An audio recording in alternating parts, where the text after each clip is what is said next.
南京检查期间，七七妹妹的咳嗽变严重了。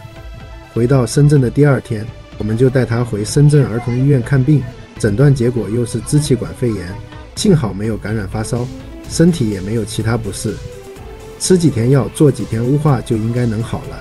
如无意外，七七连续几周都暂时不用去医院了。7月份才开始免疫治疗的补充疗程。不吵了，妈妈，你怎么不吵了？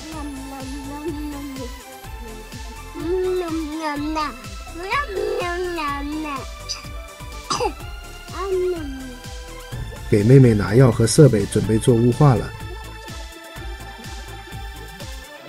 现在的七七越来越乖了，可以安静做雾化很久。除了边看视频边做雾化，还可以边玩边做雾化。然后现在也轮到我自己该去看病了。疼呀！这个肥胖病也拖了挺久的。爸，我也在吵。呀。这次轮到我要住院了。